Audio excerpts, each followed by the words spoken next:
नमस्कार मंडळी, या व्हिडिओची सर्वांना आतुरता होती. या व्हिडिओची भरपूर सबस्क्राइबर वाट बघत होते, कारण महाराष्ट्रामध्ये देशी दारूचे किती प्रकार आहेत आणि ते कोणकोणते पिण्यासारखे आहेत, कोणते न पिण्यासारखे आहेत.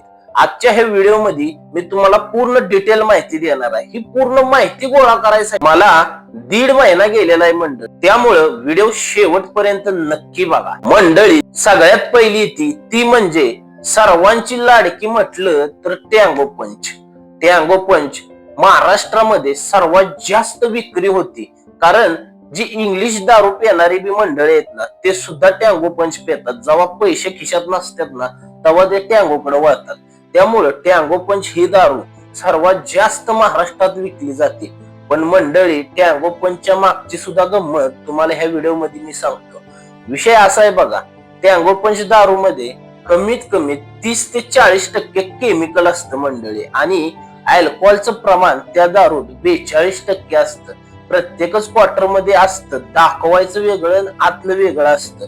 पण आजकाल काय होतंय, वाईन शॉप वाले असो किंवा बार वाले असो, हे त्या दारू मध्ये सुद्धा गोलमाल करतात. दारू अशा पद्धतीनं काढतात की तुम्हाला त्यातला काय तपासच लागून देत नाहीत.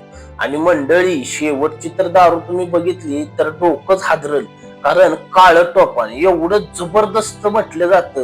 शेतामध्ये वापरणारा जो युरिया असतो ना, खत युरिया, तो युरिया त्या दारूमध्ये वापरला जातो. ही शेवटला मी तुम्हाला ह्याची सुद्धा माहिती सांगतो. मंडळी, टँगो पंच नंतर 2 नंबरला सगळ्यात जास्त वापरणारी एक दारू येते बघा, ती म्हणजे संत्रा. संत्रा दारू बघा, संत्रा ही टँगो पंचच्या नंतर वापरणारी दारू येते. सगळ्यात पहिल्या काळात जर म्हटलं तर संत्रा जास्त प्रमाणात चालायची, पण संत्र्याचं मार्केट खरं तर टँगो पंचनं ढासळवलं. ही वयस्कर लोक आहेत, जी 40-50च्या पुढची लोक आहेत, ती संत्रा दारू पितानाच तुम्हाला दिसतील. हा देखील प्रकार महाराष्ट्रामध्ये सर्वात जास्त प्रमाणात चालतो. आता संत्रा नंतर जर म्हटलं तर तेवढ्या 3ऱ्या नंबरला चालणारी दारू मंडळी म्हणजे जीएम. फक्त जीएमचा विषय कसा आहे, जीएम महाराष्ट्रात प्रत्येक ठिकाणी भेटत नाही. असं काय जिल्हा आहेत, त्या जिल्ह्यातनी तालुक्यातनी जीएम भेटली जाते. पण जीएम दारू खरं तर पिण्यासाठी खूप घाण वास येतो, पण ही दारू शरीरासाठी जरा बऱ्यापैकी चांगली बघा. पण ती लिमिटेड पिली तरच शरीराला चांगली, नाहीतर माणूस पिऊन पाक झोपाय सारखं जर पेला तर त्या माणसाला कुठलीही दारू द्या, ती शरीराला वाईटच. मंडळी, जीएम 3ऱ्या नंबरला येते. आता राहिला विषय 4थ्या नंबरची दारू कोणती. तर मंडळी, 4थ्या नंबरला देखील जास्त प्रमाणात पिणारी दारू म्हटलं तर सावंतवाडी. सावंतवाडी ही दारू मंडळी जास्त प्रमाणात पिली जाते. सावंतवाडी दारू पिताना सुद्धा वास घाण येतो, पण ही दारू सुद्धा शरीरासाठी बऱ्यापैकी चांगली आहे, कारण ह्या दारूमध्ये 20 ते 25% केमिकलचा वापर होतो. सर्वात जास्त वापर केमिकलचा म्हणलं तर टँगो मध्ये होतो मंडळी, कारण देशी दारूचं अल्कोहोल असं असतं, त्याचा फ्लेवर बदली करायचं म्हटलं तर त्याला भरपूर केमिकलचा मारा द्यावा लागतो, तेव्हाच ते बदली होतं. आणि सावंतवाडी ही दारू कमी प्रमाणात पिली तर ते तुम्हाला औषधाचं काम देखील करणार, पण जास्त प्रमाणात पिली तर ही दारू तुम्हाला विष पेल्यासारखं काम करणार. मंडळी, त्याच नंतर आपल्याला 6व्या नंबरला येते बघा बडीशेप. बडीशेप दारू जर पेत असाल तर खरंच सावधान राहावा, कारण बडीशेप दारू अशी जबरदस्त आहे की त्या दारूचा जी बडीशेपचा फ्लेवर मिक्स करण्यासाठी मंडळी भरपूर केमिकलचा उपयोग केला जातो. कारण तुम्ही विचार करा, नुसती बडीशेप भिजवत घालून त्या अल्कोहोल मध्ये मिक्स केली तर दारूला बडीशेपचा वास कधीच येणार नाही, आणि त्याला नाव नुसतं बडीशेप दिलंय. पण तुम्हाला पिताना ती वाटतच असेल की थोडीशी बडीशेपगत लागते, पण ती खरोखरची बडीशेप असते का? कमेंट मध्ये नक्की सांगा मंडळी.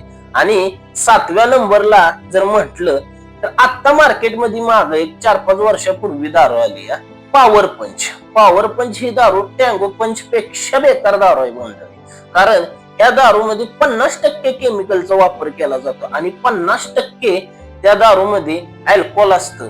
आणि त्यात दुकानदार सुद्धा काढून परत त्यांच्यापासलं जे स्प्रिट असतं केमिकलचं ते सुद्धा मिक्स करतात ती दारू वाढवायसाठी.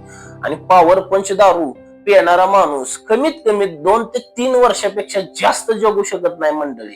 ह्या दारूमुळे तर मला जास्त वेळ लागला ही व्हिडिओ तुमच्यापर्यंत पोहोचवाय, कारण ही दारू एवढी भंगार आहे ना, पिणाऱ्यानं पण पिऊ नाही मंडळी. आपलं आयुष्य बरबाद करायचं असेल तरच ही दारू प्यायची. त्याच्यानंतर 8व्या नंबरवरती दारू येते बघा मंडळी, लिंबू. आता ही दारू तुम्ही म्हणता लिंबू कुठून आली? ही दारू मुंबईमध्ये भेटती मंडळी बघा. लिंबू नावाची दारू आहे. या दारू मध्ये लिंबासारखा फ्लेवर तुम्हाला भेटणार बघा. आणि ही दारू पिल्यानंतर बी तुमचा दारू पिल्यासारखा वास जी येत नाही, म्हणजे ती किती तासभर येत नाही, पण त्याच्यानंतर जी माणूस घालत ना, शेजारी बसलेल्या माणसाला बी उलटी होईल एवढा घाण वास येतो त्या दारूचा. मग ही दारू शेम टँगो पंचला जसं केमिकलचा मारा असतो, तसंच त्या दारूला सुद्धा त्या केमिकलचा मारा असतो मंडळी. आता शेवटला नाव येतं ते म्हणजे काळं टोपण. मंडळी नीट ऐका, ही दारू पेत जर असाल तर खरंच सावध राहा. ही दारू महाराष्ट्रामध्ये बॅन केलेली आहे. तुम्ही एखाद्या बार मध्ये ही दारू जर घेत असाल किंवा वाईन शॉप मध्ये घेत असाल तर ही दारू खरंच पिणं टाळून द्या. कारण ह्या दारू मध्ये शेतामध्ये जे युरिया वापरतात ऊसाला भर देण्यासाठी किंवा अजून शेतामध्ये भरपूर जी ज्वारी असो काही असो त्याला जास्त ग्रोथ भेटण्यासाठी जी वस्तू वापरतात त्याला युरिया म्हणतात, तो ह्या दारू जास्त प्रमाणात वापरला जातो. आणि ही काळं टोपण दारू अशी आहे, माणसाला 1 क्वार्टर नाही 90 पिलं तरी माणसाला दारू प्यायल्यागत अजून सुद्धा वाटतं आणि डोक्यातून झणझण येतात. त्यामुळं तुम्ही ते पिक्चर बघितलाच असेल गाढवाचं लग्न, त्यात मकरंद अनासपुरे काय म्हणतात बघा, एक घोट घेतला की डोकं कसं तडतड तडतड केलं पाहिजे, तसाच विषय ह्या दारूचा आहे. तो मंडळी ह्या दारू मध्ये एवढी भेळ मिसळ आहे की तुम्ही विचारच करणार नाही. त्यामुळे ह्या दारूपासून खरं लांब राहायचं. काळं टोपण सगळ्यात बेकार दारू देशी दारू मध्ये. ही दारू जर पेत असाल, तुमच्या इथं जर भेटत असेल, तुम्ही जर ह्या दारूवर FIR जर केली ना तर तुम्हाला सरकारकडून 50,000 रुपयाचं बक्षीस आहे. एवढी ही दारू डेंजर आहे. पण ही दारू तरी सुद्धा काय विकतात? कारण ह्या दारूचं मार्जिन जास्त आहे.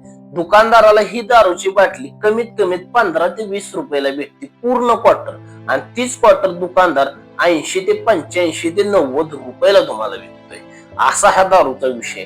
त्यामुळे दुकानदाराला एका क्वार्टर माग जर 60-70 रुपये जर भेटत असेल तर दिवसात अशा किती क्वार्टर खातात हे तर तुम्हाला माहितीच आहे. त्यामुळे काळ्या टोपण ह्या दारूपासून खरं तर मंडळी लांब राहायचं. अजून तुमच्या जिल्ह्यात कुठली दुसरी जर देशी दारूचा प्रकार कोणताही विकत असतील तर नक्की कमेंट मध्ये सांगा.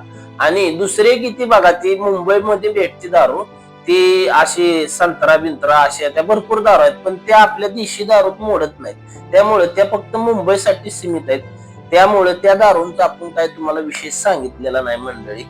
आणि तुमच्या जिल्ह्यात कोणती दारू भेटत असेल तुम्ही कमेंट मध्ये नक्की सांगा. मंडळी आजची व्हिडिओ आवडली असेल तर व्हिडिओला लाईक नक्की करा, आणि चॅनेलवर नवीन असाल तर चॅनेलला सबस्क्राईब करायला मात्र विसरू नका.